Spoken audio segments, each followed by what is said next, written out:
يا بلبل الأغصان غرد مدى الأزمان عن أهل وحي الله، عن حملة القرآن. يا بلبل الأغصان غرد مدى الأزمان عن أهل وحي الله، عن حملة القرآن. في عالم الإنسان كل له ميدان، وليس أعلى شان من حملة القرآن. في عالم الإنسان كل له ميدان، وليس أعلى شان من حملة القرآن. الحمد لله الذي هدانا لهذا وما كنا لنهتدي لولا أن هدانا الله. أشهد أن لا إله إلا الله وحده لا شريك له، وأشهد أن محمدا عبده ورسوله صلى الله عليه وسلم. Assalamu alaikum warahmatullahi ta'ala wabarakatuh. So alhamdulillah, sa araw na ito ay dadako tayo patungkol sa sinasabi ng kaaway ng mga pananampalataya sa pananampalatayang Islam, o yung nais sirain ng pananampalatayang Islam, o nais sirain ng banal na Quran na salita ng Allah subhanahu wa ta'ala, na kung saan ipanalilitaw nila ito ay hindi kuno salita ng tunay na tagapaglikha dahil mayroon itong mga contradiction. Tama nga naman ang kanilang sinasabi. Kung ang isang revelasyon ay mayroon nga namang contradiction, ito nga naman ay masasabing hindi ito revelasyon mula sa dakilang tagapaglikha. Sapagkat mismo tayo mga Muslim ay naniniwala na kapag ang isang revelasyon ay ito ay mayroon contradiction, naniniwala tayo na ito ay hindi nga revelasyon mula sa Panginoong Allah subhanahu wa ta'ala. Dahil tayong mga Muslim ay naniniwala na ang Allah subhanahu wa ta'ala ay perfecto at hindi maaring magkamali. Siya ang tunay na Diyos na dapat sambahin, so hindi siya magkakamali.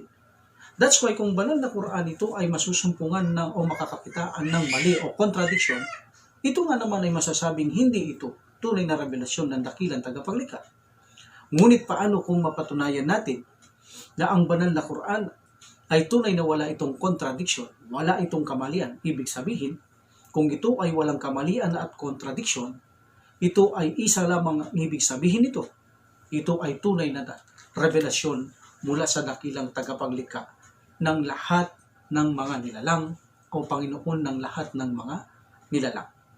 So sa araw na ito, ito ang ating patutunayan na kung saan ilang mga berso ang ipakikita natin gaya ng kanilang isinambulat ito sa madla o media by way of internet, na kung saan masesearch mo by Google or sometimes YouTube na ikinakalat nila ang mga aya na ito ay contradiction sa Quran. At ito ay tutugunan natin upang ang ating mga pag-aalinlangan sa mga bersikulong ipinalalabas nila ay katotohanan, walang katotohanan at mali ang kanilang mga interpretasyon.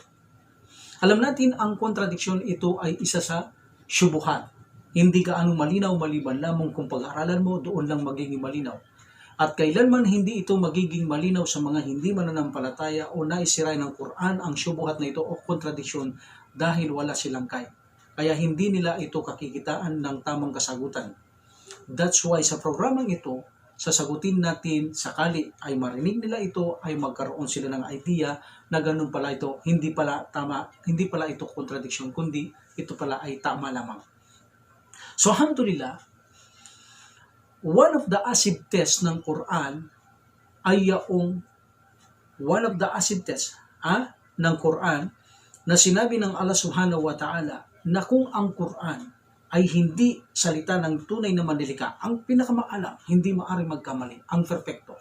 Kung hindi ito salita ng tunay na tagapaglikha, ito ay kasusumpungan o kakikitaan ng mga contradiction. Hindi lang contradiction, mga contradiction.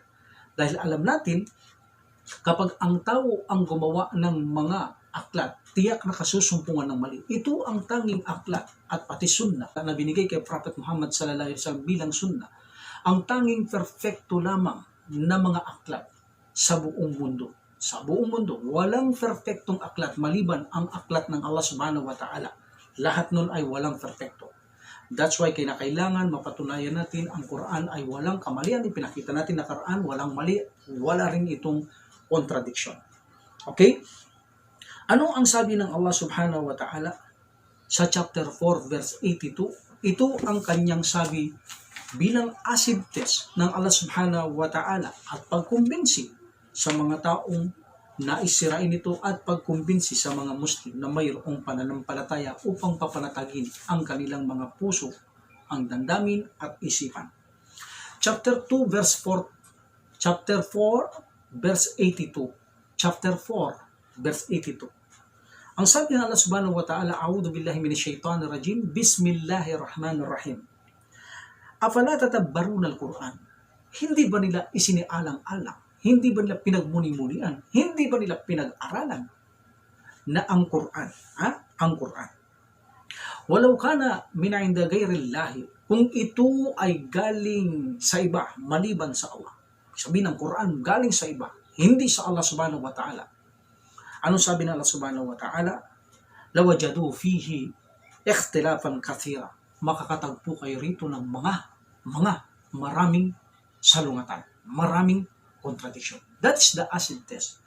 Kung ang Quran ay hindi galing sa Allah subhanahu wa ta'ala, galing sa iba, tiyak, kasusumpungan ng maraming contradiction ang aklat na ito.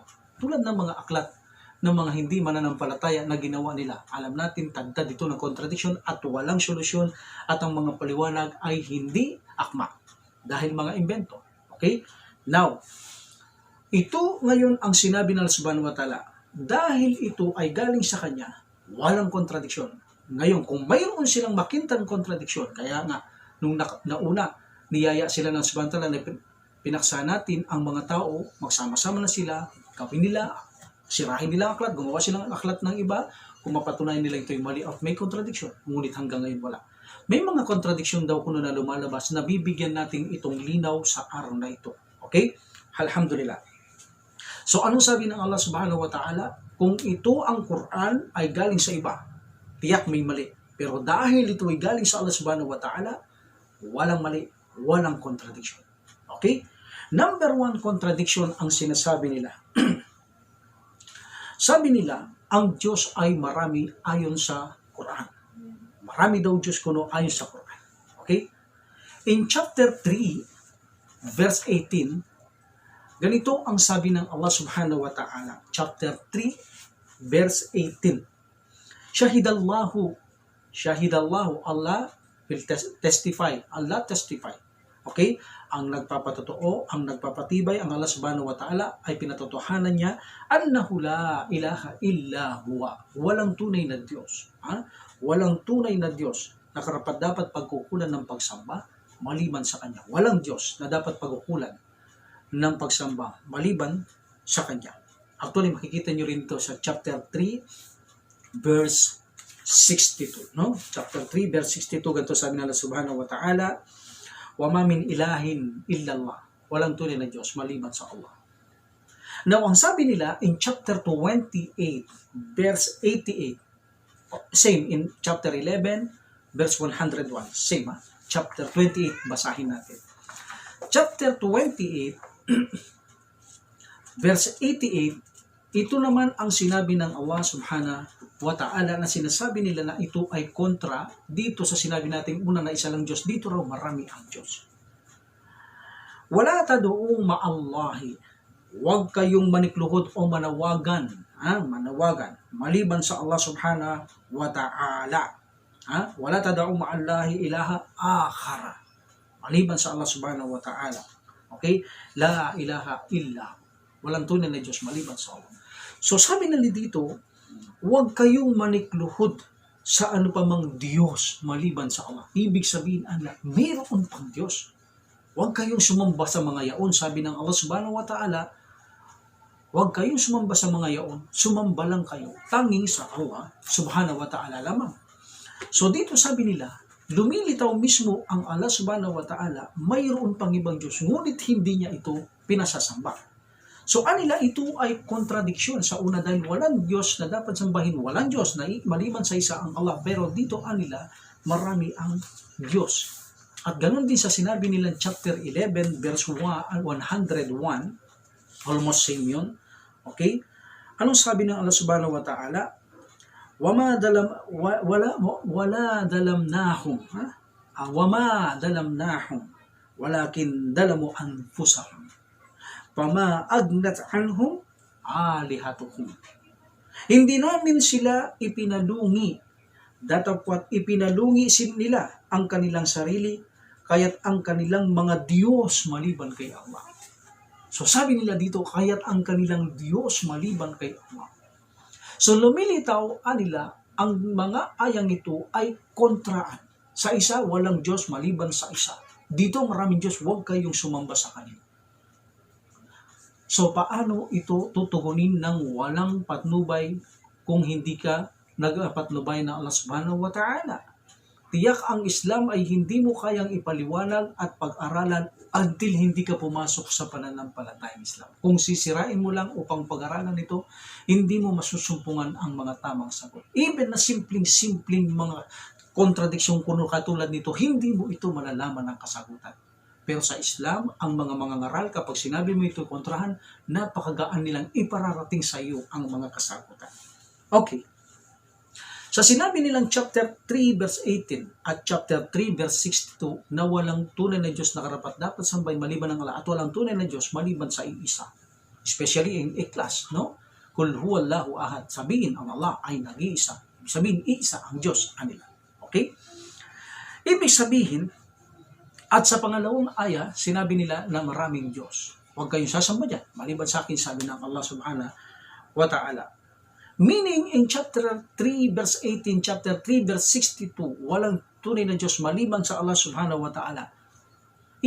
Walang Diyos maliban sa Kanya, iisa. Ibig sabihin, pagdating sa tunay na usapan, tunay na Diyos, pagdating sa tunay na usapan, sa tunay na Diyos, walang tunay na Diyos maliban sa Allah.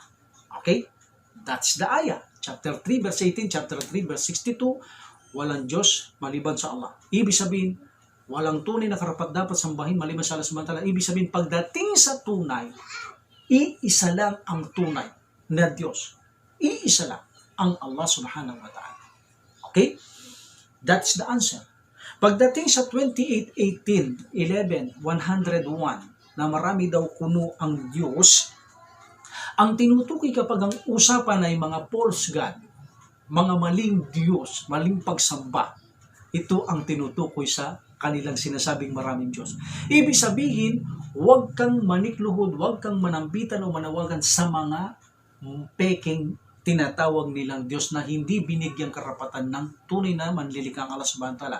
Ibig sabihin, pag peke, maraming peking Diyos na tinatawagan nila. But pagdating sa tunay, iisa lang ang tunay. That's why sabi ng subhanahu wa ta'ala, huwag kayong manambitan sa kanila. Sa kanilang sino? Yung mga peke na yan, that is fake. Manambitan lang kayo sa akin dahil ako lang ang nag-iisang tunay na Diyos. Okay? That is the answer. Yung sinabi ng subhanahu wa ta'ala, ako lang ang Diyos, walang tunay na Diyos sa akin, ako lang dapat sambahin, ako ang tunay. Pag sinabi ng subhanahu wa ta'ala, huwag kayong manawagan maliban sa Kanya, huwag kayong manawagan sa mga Diyos na tinatawagan nila, huwag kayong manawagan, yan ay false God. Pagdating sa false God, marami sila. Pagdating sa true God, only one God. That's it. Napakasimpleng sagot na hindi nila kayang masumpungan ang kasagutan. Okay? Another contradiction na sinasabi nila, in chapter 2, verse 62 and 385, nakaraan sinabi ko na ito, kahit hindi ka Muslim, kapag ikaw ay Christian, Hudyo, ay maniwala ka sa Allah subhanahu wa ta'ala, sa prophet, sa mga propeta, sa kasulatan, sa kabilang buhay, gumawa mabuti, ligtas ka na. But until finally, chapter 3, verse 85, yun ay chapter 262. Chapter 3, verse 85, pag namatay kang wala sa religion sa Islam, hindi ka tatanggapin at talo ka. Sabi na, ito ay contradiction. See? Yes, kung makikita mo, dito, hindi mo kailangan ang nasa Islam. Kailangan mo lang manampalataya. But dito, pagdating sa 385, ito ay kailangan mong Islam at mamatay ka sa alam ng Islam. Ano ang tugon? Bakit nila kasabing contradiction ang isang bersikulo o ay na pinawalang bisa? Ibig sabihin, kapag ang aya ay wala ng pagkakataong magkasundo at nauna ang isa. So, ibig sabihin, pinawawalang bisa ang unang revelasyon. Ha? Ibig sabihin, walang kontradiksyon. Kung hindi nagkakasundo, wala nang bisayan. Like for example, yung sinabi natin sa alcohol noon. Sa una, hindi pinagbabawal ng Allah subhanahu wa ta'ala. At tinapik natin bakit may abrogation? Sapagkat ito ay may benefits at hindi maaaring hindi gawin ng Allah subhanahu wa ta'ala ng mga abrogation sapagkat tulad ng alak ay paantabay niya ito, hindi niya agad pwedeng ibawal dahil mahihina ang mga Muslim, lasinggero ang mga Muslim noon. So dahan-dahan. So sinimulan niya doon sa may malaking mali ang pag-inom ng alak, ngunit may konting pakinabang until finally huwag kayo lumapit sa sala ng nakainom pero pwede pa rin mag-inom until finally binawal dahil step by step. So ibig sabihin, isa sa benepisyo ng abrogation ay step by step, pinanalayan ng Allah subhanahu wa ta'ala ang mga Muslim para hindi tumalikod sa kanyang pananampalataya. Okay, patuloy silang kumilala sa karapat-dapat pasalamatan sa nagbigay ng lahat-lahat ng pangailangan natin at lahat ng nagbigay ng buhay sa atin. So, hindi maaring walang abrogation. Kaya lahat ng aklat na nauna mayroong abrogation sapagkat ito'y pamamaraan ng Allah subhanahu wa ta'ala ang pag-antabay sa mga Muslim na hindi niya agad pwedeng persahin na ibawal ang siyang bagay kung kinakailangan. Dahan-dahan. Okay? Alhamdulillah. So, katulad din yan, kapag wala ng karapatang magkasundo, halimbawa ang alak sa una, pinahintulot bandang huli, pinagbabawal na dati sa haram, ibig sabihin, kontrang-kontra.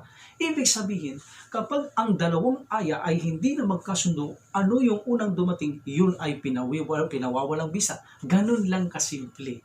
Ganun lang kasimple ang sinasabi nilang kahit na nung gawin mo, walang solusyon, walang pagkakataon magkasundo. Ang hindi nila alam, pinawawalang bisa ang bersikulong yung kapag wala ng pagkakataong magkasundo sa huling aya na dumating na nagpapawalang bisa sa kanya, wala silang pagkakataon magkasundo kahit anong gawin mo, that is abrogated. The answer is only abrogated. Alhamdulillah. Okay. Next. Sabi nila, Quran is a guide yaong may takot sa Allah subhanahu wa ta'ala. Because in chapter 2, verse 2, Dalikal kitabu la rayba fi. That is the book kung saan walang alinlangan. Hudal lil muttaqin. Patnubay sa mga may takot sa Quran. So sabi nila dito sa ayang ito, ang Quran ay patnubay, guide lang sa mga may takot sa Allah. Yes, that's true. Then binuklat nila ang chapter 2 verse 185. Sabi naman nila, Shahru Ramadan alladhi unsila fihi al-Qur'anu hudal linnas. Sa buwan ng Ramadan ibinaba ang Quran patnubay sa sangkatauhan. So sabi nila, malinaw na ang sangkatauhan ay mayroong mga hindi natatakot at may natatakot. So dito sa unaan nila, ang Quran ay gabay lang sa may takot sa kanya. Samantalang dito, gabay siya sa buong tao. Alam natin anila ang buong tao mayroong natatakot, mayroong hindi natatakot. That is a contradiction. Anong sagot? First of all, gusto ko rin malaman natin na ang Quran ay guide din sa mga jinn, not only for the people. Guide din ito sa mga jinn, okay? But dako lang tayo kung saan sinasabi nila ang Quran ay guide dito sa may takot sa kanya, sa isa raw guide dito kahit walang takot. Ibig sabihin lahat ng tao. Okay? Alhamdulillah. Una, nais nating malaman tayong mga Muslim at sa kanila, maaring mapakinggan ang ganitong mga kasagutan. Ang Quran ay nahahati sa dalawang gabay. Nahahati sa dalawang gabay. Okay? Number 1, ang unang gabay ng Quran ay bigyang direksyon, ipaliwanag sa isang tao upang siya'y bigyang tamang direksyon tungo sa katotohanan na makilala niya ang tunay na nag-iisang Diyos. Meaning, ang Quran, hindi kanya muna gagabayan hinggil sa knowledge. Bibigyan ka muna niya ng paalaala tungkol sa tunay na Diyos na dapat sambahin. Kung sino siya, tanggapin mo siya. That is a guide. Kanino guide yan? Lahat ng tao ay karapatan niyang malaman ito dahil ang Quran ay guide sa lahat ng tao. Anong klaseng guide? Anong klaseng patnubay ang ibinibigay? Na ito ay iparating o ipaliwanag sa kanila na mayroon lang tunay na nag-iisang Diyos na dapat sambahin. That is a guide. Number 1 guide ng Quran ay ipakilala ang tunay na nag-iisang Diyos. That is a guide for mankind.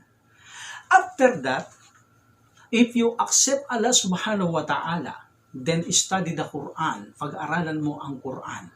So magkakaroon ka ngayon ng knowledge at magkakaroon ka ng takot sa Allah subhanahu wa ta'ala. Iyon naman ang tinutukoy na ang Quran ay guide sa mga may mahintatakutin sa Allah subhanahu wa ta'ala. When? Kapag tinanggap mo na Allah subhanahu wa ta'ala, that is the first guide. Second, kapag nag-aral ka, magkakaroon ka ng takot sa Allah subhanahu wa ta'ala. Ibig sabihin, ang pangalawang guide ng Quran, pag tinanggap mo ang unang guide, tinanggap mo ang Allah subhanahu wa ta'ala, then ang pangalawang guide, pag-aaralan mo, magkakaroon ka ng takot sa Allah subhanahu wa ta'ala. Di ba sinabi ng Allah subhanahu wa ta'ala, chapter 35 verse 28, innama yakhshallaha min ibadihi ulama. Katotohanan, ang mga may takot sa kanyang Panginoong Allah ay ang mga mayroong kaalaman. So that's why kung mayroon silang kaalaman, sila'y natatakot. Of course, hindi mo pag-aaralan ng Quran kung hindi mo tatanggapin ng Allah. Ikaw na tao. That's why ang Quran, gabay ito sa sangkatauhan. Iparating, anong gabay? Iparating ang tamang sinong dapat sampahin tungo sa isang matuwid na patnubay. So that is the first guide. Second guide, kapag tinanggap mo Allah subhanahu wa ta'ala, pag-aaralan mo at magkakaroon ka ng takot, that is the second guide. See? Ganun lang kasimple. Kaya naman tayo mga Muslim, ay napakahalaga na pinag-aaralan natin ang ating pananampalataya. Dahil kung hindi tayo nag-aaral, mismo tayo kahit simpleng ganitong mga kasagutan lamang, ay lubhang napakalalim at napakabigat na sa atin para masagot natin ito kapag hindi natin pinag-aaralan ng Islam. That's why hindi malayo magkaroon tayo ng alinlangan sa ating pananampalataya dahil hindi natin natutugunan na mayroon palang contradiction, hindi malinaw talaga sa banal na Quran. Alinlangan ka hanggang sa pagdudaan mo na ang aklat ng Allah subhanahu wa ta'ala until finally lumabas tayo sa pananampalataya ng Islam. Ipalayo tayo ng Allah subhanahu wa ta'ala. Okay? So meaning ito ang unang patnubay ng Allah subhanahu wa ta'ala ay kumbinsihin ang tao. That's why patnubay sa buong sangkatawan, kumbinsihin ang tao na dapat niyang namang sambahin ang Allah subhanahu wa ta'ala at nagpadala ng maraming ayang Allah subhanahu wa ta'ala upang kumbinsihin niya ang tao. Like for example, sinabi niya, ipahayag mo Muhammad, ang Allah ay iisa, ako ang tagapagtustos ng lahat ng bagay, wala akong pangangailangan, hindi ako pinanganak o wala akong pinagmulan at hindi ako nagkaroon ng anak, wala akong katulad. So ipakilala mo Muhammad. So until finally, until now, pinapakilala natin ang iklas na ito, ang Allah subhanahu wa ta'ala, ang kanyang katangian. So, kumbinsihin ng tao. That is a guide para sa tao. O kung yan tanggapin, alhamdulillah, siya'y napatnubayan sa pahintulot ng Allah subhanahu wa ta'ala. Or like for example, sinabi ng Allah subhanahu wa ta'ala, the religion, al-yawma akmaltu lakum dinakum wa atmamtu alaykum ni'mati wa raditu lakumul Islam. So, ginanap niya, ang tulong niya, binigay niya ang relihiyong Islam. At ganun din sinabi niya, na ang Allah subhanahu wa ta'ala, walang reliyon sa aking paningin, maliban ng Islam. At sinabi na subhanahu wa ta'ala, huwag niyong hayaan na kayo mamatay nang wala sa pananampalatayang Islam. Kung hindi kayo mabibilang sa mga talunan. Diba? So, ibig sabihin ito'y pagkumbinsi, ito'y guide. Ito'y guide sa tao upang alalahain sila sa katotohanan. That is the first guide. And the second guide, kapag tinanggap mo Allah subhanahu wa ta'ala, tinanggap mo na kumbinsi ka sa tulad sa bantala, binuksan niya ang puso mo, then mag-aaral ka, at ngayon ay magkakaroon ka ng takot dahil sa kaalaman, ito ang second guide. Guide sa mga may takot sa Allah subhanahu wa ta'ala, ang banal na Quran. Alhamdulillah. Now, kung hindi mo tatanggapin ang Allah subhanahu wa ta'ala, ang Quran ay hindi magiging gabay sa iyo. Dahil hindi mo pag-aaralan ito, hindi mo tatanggapin ito. That's why ang una at ang pangalawa ay magkasama palagi. Hindi maaaring maghiwalay. Ang tao ay kailangan bago siya magkaroon ng takot ay tanggapin niya muna ang Allah subhanahu wa ta'ala. Then pag-aralan niya ang Islam bago siya magkaroon ng takot. Hindi maaaring mawala ang isa rito. Hindi maaaring naniniwala ka lang sa Allah subhanahu wa ta'ala, hindi ka nag-aaral, abay delikado tayo sa kalagayan sa kabilang buhay kapag ganito, no? Delikado tayo sapagkat malalagay tayo sa panganib, hindi natin alam ang mga syirkul akbar o ang mga major kufar na maaari tayong lumabas sa ating pananampalatayang Islam. Dahil hindi natin napag-aaralan or either na hindi natin alam ang mga bidaa, ang mga bidaang gawa ay paglabas din sa Islam. So, ibig sabihin, hindi tayo po pwedeng hindi mag-aral kapag katapos natin tanggapin ang unang patnubay na tinanggap ang Islam, then hindi ka mag-aaral, hindi po pwede. masasalagay sa panganib ang ating buhay sa kabilang buhay. Pagdating natin sa harapan ng Allah subhanahu wa ta'ala, kapag tayo'y kumilala lamang at hindi nag-aaral sa ating pananampalataya. That's why hindi maaaring mawala ang isa rito. Kapag tinanggap mo ang Allah subhanahu wa ta'ala, pag-aralan mo ang Islam. Kapag pinag-aralan mo ang Islam, hindi mo tinanggap ang Allah subhanahu wa ta'ala, nonsense. Nonsense. Sapagkat ikaw ay nagbibigay pa rin katambal sa Allah subhanahu wa ta'ala. Wala kada uhiya ilayka wa ilal ladina min qablika la in asrakta la yahbitanna amalaka wa la takunanna minal khasirin. Ito'y pinahayag sa una sa iyo, Muhammad, kung kayo magbigay ng katambal sa akin, walang magiging silbi anumang inyong mga ginawa. Diba? Walau asrakta la yahbitanna amalukum wa la takunanna minal khasirin. So sabi na Allah subhanahu wa ta'ala, kung kayo magbigay katambal, anumang ginawa ninyong marami, lahat ito walang saysay. La in asrahta ilahibitanna a'maluka wala takunanna minal khasirin. So anumang gawin ninyo, kung kayo magbigay katambal sa Allah subhanahu wa ta'ala, kahit nagabundok, ang lahat nito ay walang magiging silbi sa inyo. So hangga't nagtatambal ang tao, kahit pag-aralan niya Quran, tanggapin niya ang aklat, walang nonsense. Kung tanggapin niya naman Allah subhanahu wa ta'ala, hindi niya pinag-aaralan ng Quran, hindi ka rin magiging ligtas sa kabilang buhay, malalagay ka sa panganib sapagkat hindi mo maiwasan ng mga major shirk o mga major kufur. Paano mo iwasan ng shirkul akbar kapag ikaw ay kahit kumikilala ka sa Allah subhanahu wa ta'ala kung yung ginagawa ay shirkul akbar o major kufar or kaya bidaan na paglabas sa Islam? Nonsense ang pagkilala sa Allah subhanahu wa ta'ala.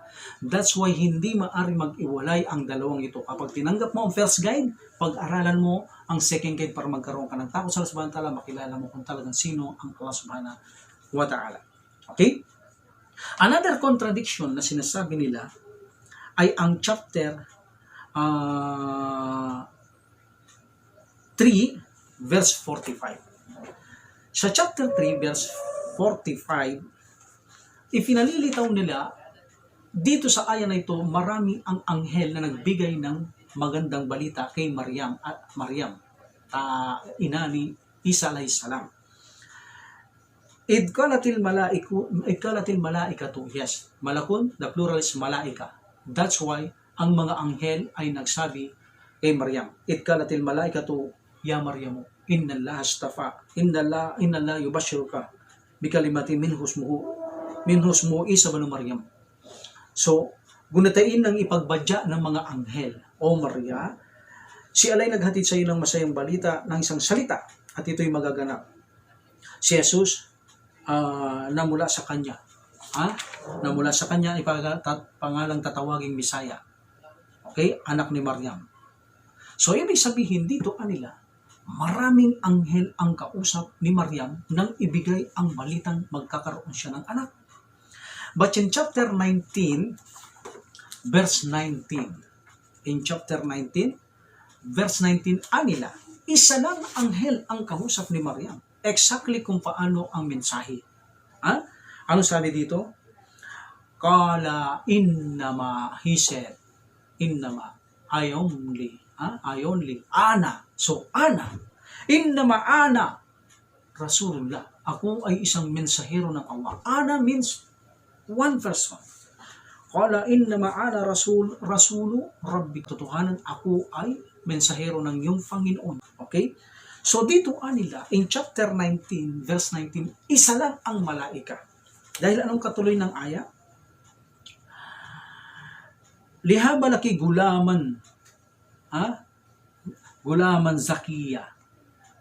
Kalat anna yakunu li gulamun walam yamsasni bashar, walam ako bagiya. Ang anghel ay nagpahayag, ako ay isa lamang sugo mula sa iyong Panginoon upang ibalita sa iyo ang tungkol sa handog na isang matuwid na lalaki. Same, nagbigay ng magandang balita na magkakaroon siya ng anak, ibig sabihin si Isa alayhis salam. So sabi ni Maria, paano kung magkakaroon ng anak na lalaki, gayong walang lalaki na nakasaling sa akin, gayon din ako isang malinis na babae, walang sumiping, walang tumabi, paano kung magkakaroon ng anak na lalaki?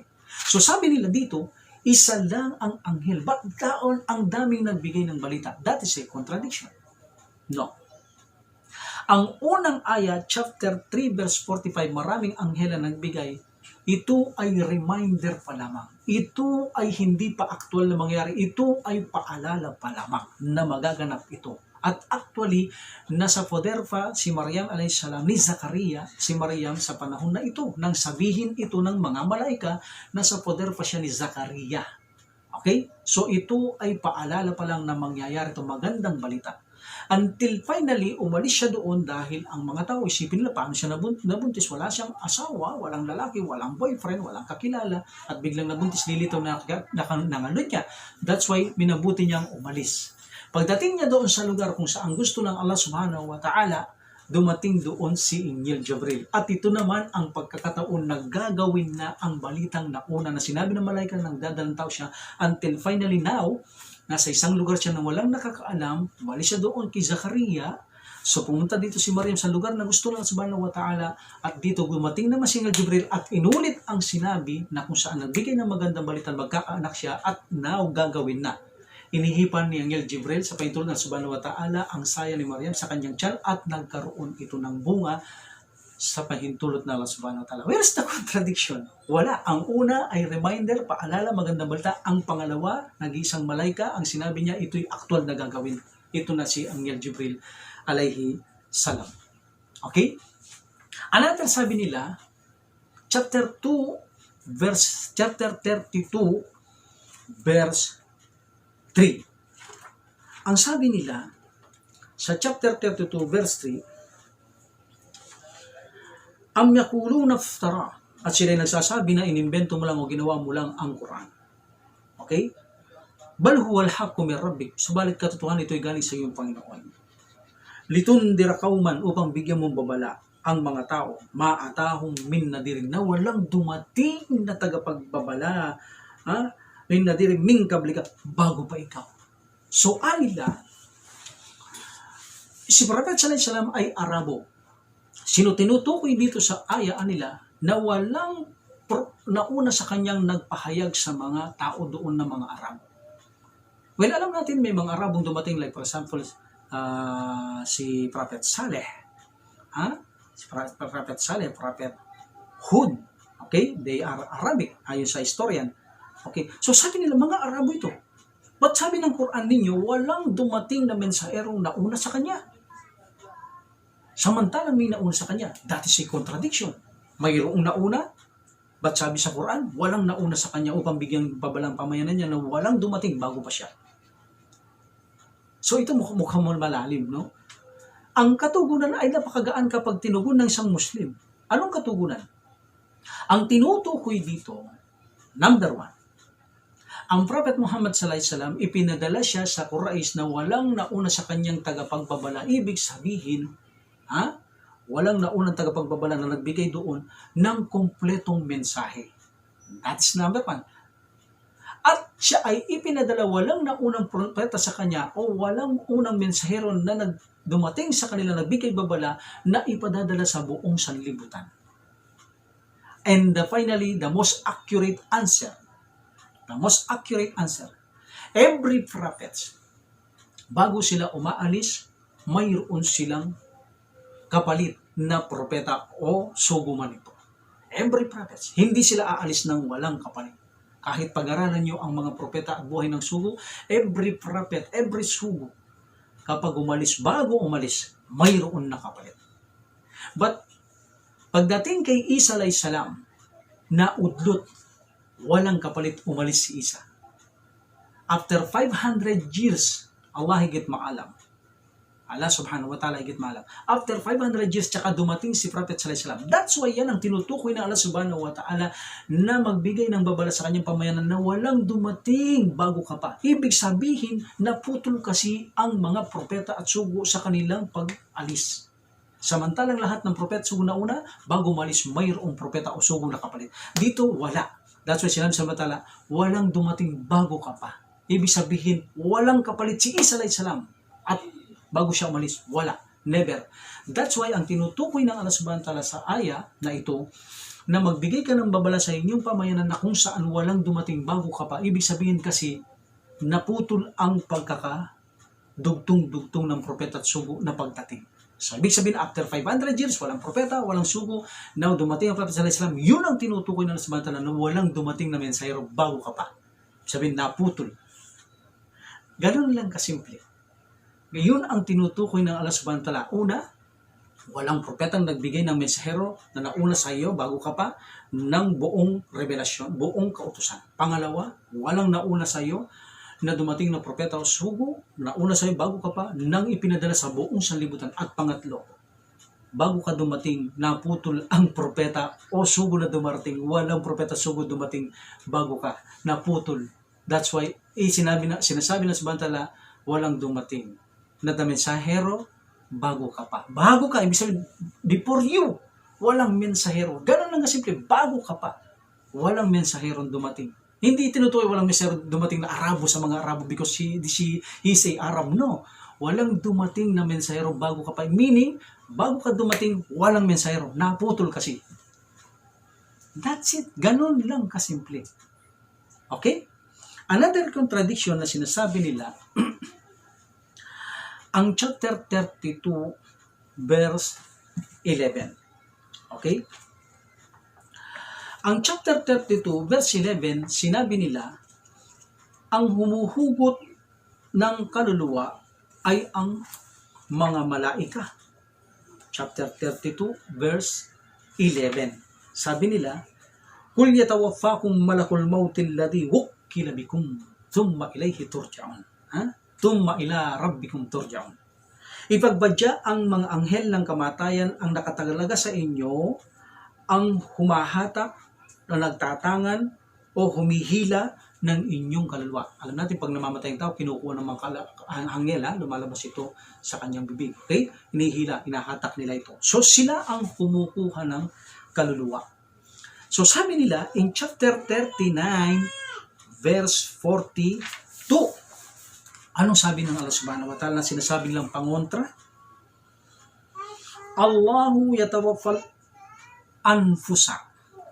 Ang Allah subhanahu wa ta'ala ang kumukuha ng kaluluwa hina mautiha, sa sandali ng kanilang kamatayan.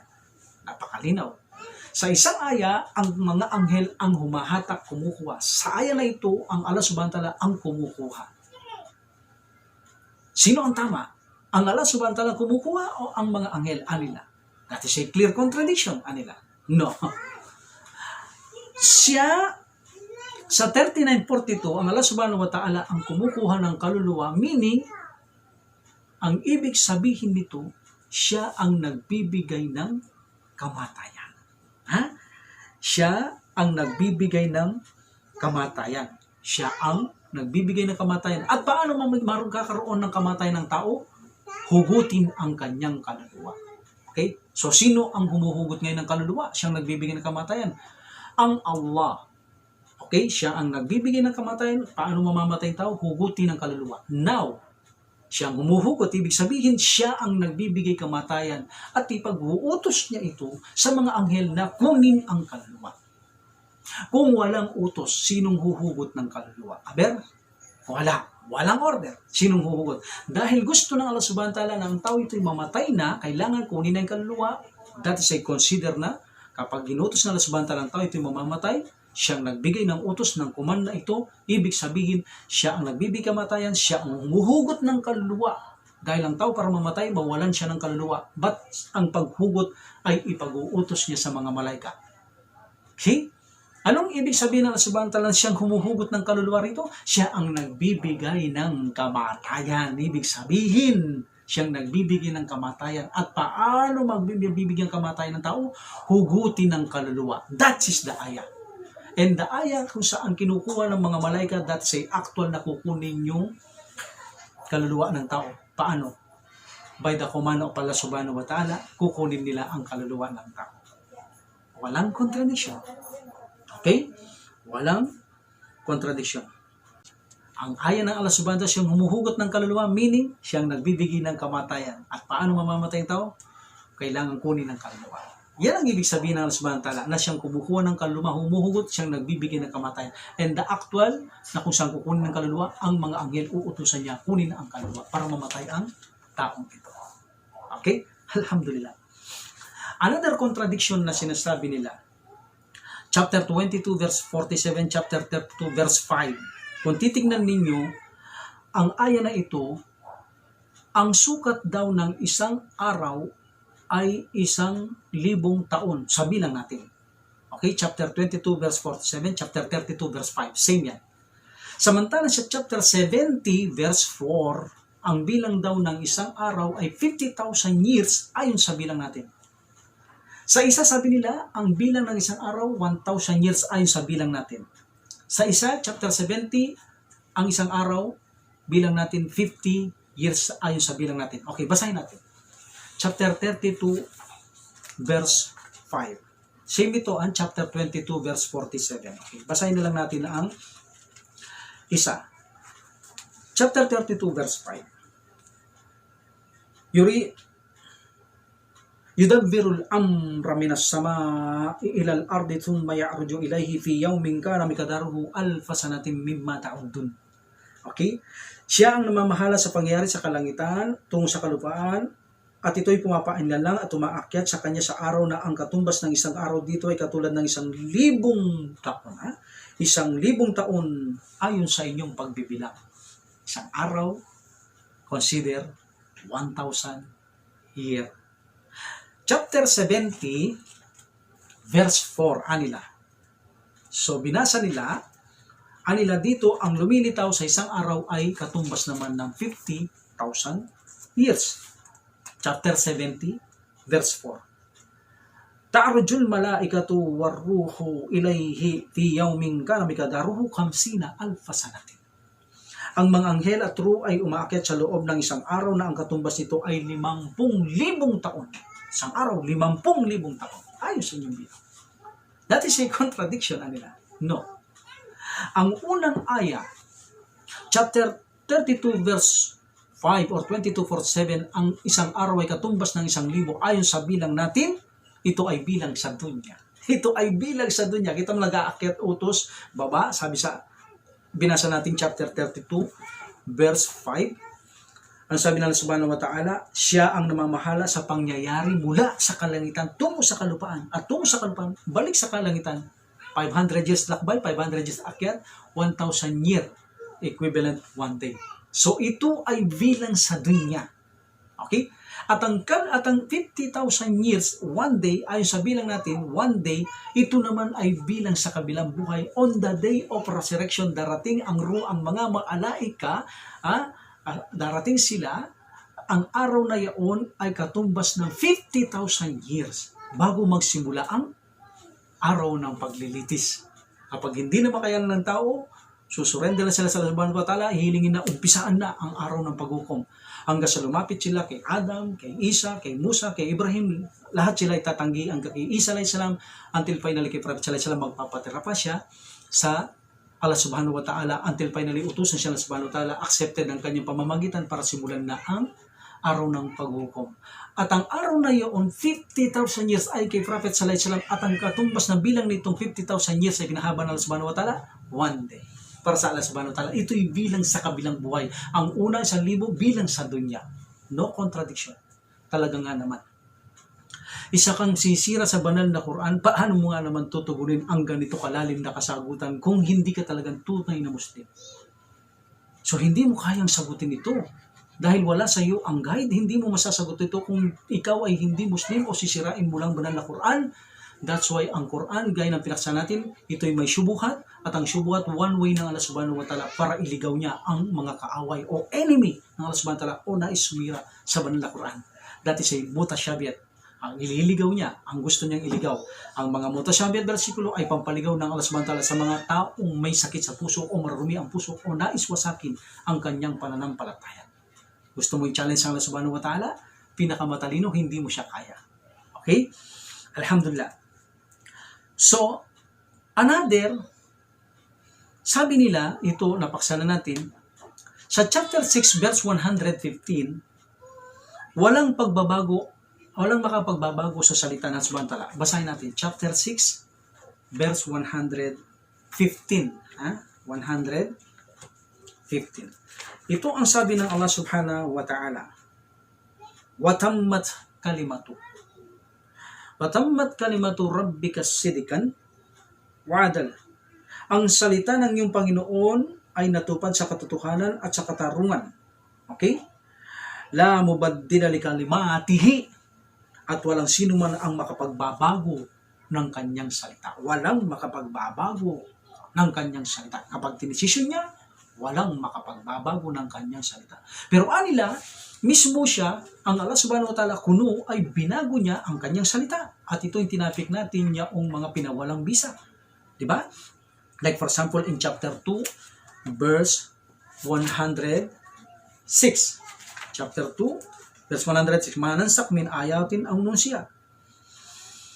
Anumang talata ang aming sinusugan, o hayaang kalimutan, mismo pinalitan, o hayaan ng kalimutan, pinalitan, inayahang kalimutan.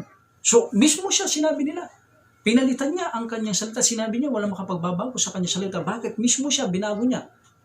Chapter 16, verse 101, meron din to. Bakit mismo siya, binabago niya ang kanyang salita? Sabi niya, walang makapagbabago. Bakit siya sinisira niya, binabali niya ang kanyang pangako? Di ba ito contradiction, anila? No. In chapter 6, verse 115, ito ay tinutukoy na walang makapagbabago sa Allah subhanahu wa ta'ala sa kanyang salita ay yung kanyang command. Command, pag-uutos. Pag sinabi niyang lupigin, wasakin ang isang bayan, walang makapagbabago sa kanyang salita. Walang makapamamagitan, walang magkakaroon ng karapatan makialam, mamagitan. Walang makapagbabago niyan. Hindi pwedeng baguhin. Pag sinabi ng subhanahu wa ta'ala, dati say command, wasakin niya isang bayan, wawasakin niya. Walang makapagbabago. Yun ang sinasabi ng Allah subhanahu wa ta'ala in chapter 6, verse 115. That is a command. Walang makapagbabago sa kanyang salita kapag gusto niyang gawin o sabihin o iutos ang isang bagay. Like for example, kapag sinabi niyang palitan niya ang bersikulo o aya na ito ng ganito, that is a command, walang makapagbabago sa kanyang salita na gusto niyang palitan ng aya na ito, bigyan niyang ang ayon ito na walang pabalang bisa, walang makapagbabago sa kanyang salita. It's a simple. Ganun ang ibig sabihin ng Allah subhanahu wa ta'ala. Okay? Kapag gusto niyang baguhin ang kanyang bersikulo o aya at dinesisyon niya, utos niya, baguhin niya ito, walang makapagbabago sa kanyang pag-uutos, desisyon o salita ng Panginoon Allah subhanahu wa ta'ala. Ganun lang ito kasimple. Okay? Okay. So now, dahil maraming contradiction na pinalalabas nila at pumikap tayo ng mga ilan, bigyan natin ng isang last na pinakamaraming aya na sinabi na binanggit nila na kung saan pinagsama-sama nila upang lahat talagang lituhin na ang mga maaalam ng alipin ng Allah subhanahu wa ta'ala sa panampalatayang Islam. Ano yun? In chapter 76, verse 1, chapter 19, verse 67, ang tao raw ay nagmula sa wala. Okay? Nagmula sa wala. In chapter 3, verse 59, nagmula siya sa mangyari nga at mangyari nga. Kun fayakun. Okay? In chapter 15 to 26, 30 to 20, 24, 45, 11, 61, putik, alabok, lupa, tubig. Chapter 75, verse 37, pinagsamang similya ng mag-asawa. So, ano ba ang tama? Nanggaling ba sa wala? Nanggaling ba sa dugo? Nanggaling ba sa tubig, sa lupa, sa alamok, sa putik, sa pinagsamang similya? O sa kumpayakun tulad ni Adam, walang ama, walang ina? O si Isa, may nanay, walang ama? Sa pamamagitan ng mangyari nga, ano bang tama? Ang daming contradiction, sabi nila. Okay, by the way, gusto nating ipaalam sa ating mga kapatiran, lalo na sa atin, at sa mga hindi mananampalataya, ang pagkalika ng tao ay may 4 na uri. Pero bago ang 4 na uri, ay nagsimula muna ang tao sa wala. Nagpisa muna ang tao sa wala. That's why sinabi ng Allah subhanahu wa ta'ala sa chapter 76, verse 1. Ano sabi ng Allah subhanahu wa ta'ala? Hal ata'ala linsani hinum minadahri lam yakun shay'an madkur. Hindi baga dumating sa taong isang panahon na siya hindi man lang isang bagay na nabanggit? Hindi sabihin wala siyang pinanggalingan. Bagay na walang nabanggit. Now, para maging malinaw, logic, dinikha ng Allah subhanahu wa ta'ala si Adam alayhi salam. Saan siya galing? Mayroong bang balita na si Adam ay nanggaling sa putik, sa alakabok, sa tubig, sa ganito? Mayroong bang balita? Wala. Ibig sabihin, walang pinanggalingan talaga. Wala pa ang totally ang tao noon. Wala pa. Kung hindi nagplano ang Allah subhanahu wa ta'ala, nasaan ang tao? Nasaan si Adam? Wala. Ibig sabihin, galing ka sa wala. So tapos, Anong ginawa ng Allah subhanahu wa ta'ala? Yun ang una. Ang tao ay galing sa wala. Walang kontradiksyon. Kung ito man ay si Adam ay lilikha sa lupa, alabok, o putik, o tubig, wala pa rin kontradiksyon. Why? Sapagkat alam natin nagpakuha ng alabok sa lupa sa mga malaika. So, si Adam ay galing sa hindi mo nabanggit sa wala, then likhay na Allah subhanahu wa ta'ala sa alabok. Okay? At pagkatapos, itong alabok na ito, saan galing ang alabok? Sa lupa. Then, dala ito sa Allah subhanahu wa ta'ala, linigyan niya itong alabok na ito na tubig at ginawa niyang putik. So, naging putik. At inulman niya si Adam alayhisalam at inihipan, binigyan ng espiritu at nabuhay. So, meaning, si Adam ay nanggaling, o ang tao, tayong lahat, nanggaling tayo sa bagay na hindi man lang nabanggit. Hanggat hindi tayo pinlan ng subhanahu wa ta'ala, wala tayo noon. Then after that, linikha niya ang unang tao sa pamamagitan ng lupa na pinagsamang tubig hanggang maging putik at iulma niya. Naging putik. Kapag gumagawa ka ng palayo, kailangan putik para maiulma mong palayo. Ganin din siya. Binigyan ng subhanahu wa ta'ala sa kanyang sariling kamay, linikha niya si Adam alayhisalam, lupa at tubig at ginawang putik hanggang siya inulma niya si Adam alayhisalam. Sabi-sabihin, walang contradiction ng tubig, putik, lupa, alabok. Pinanggalingan niya ni Adam alayhisalam. That is the first creation. Walang nanay, walang pinagmulang lalaki, walang pinagmulang babae. That is a miracle. Same in Isa alayhis salam.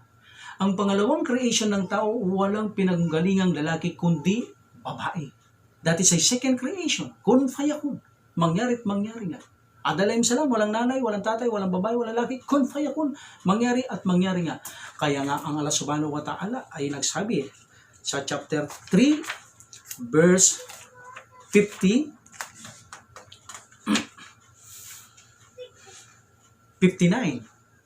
chapter 3, verse 59, Inna matala Isa indallahi kamathali Adam.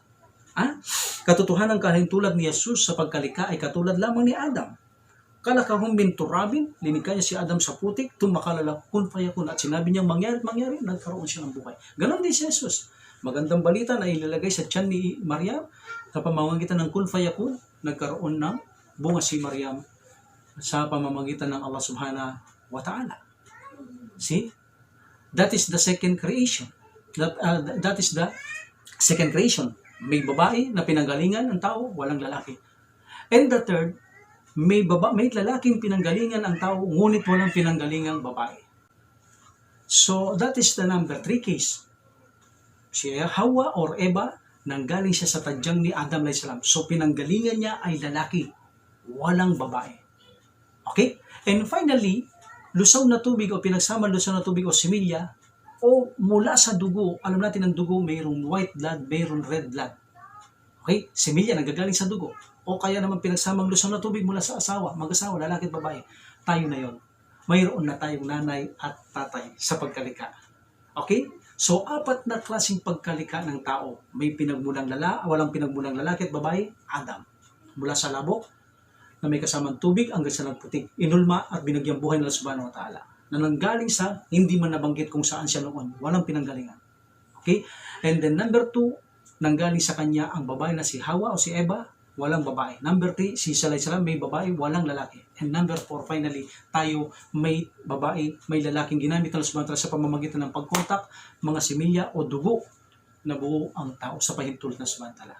Ganun lang lahat kasimple ang mga sinasabi ng mga aya. So, napakaraming aya na binigay nila. Akala mo hindi masasagot. Pag sinagot ng Muslim, very, very easy, very, very simple. Paano sasagutin ito ng isang hindi mananampalataya? Gayong inahanap mo, iwasakin mo ang aklat ng Allah subhanahu wa ta'ala.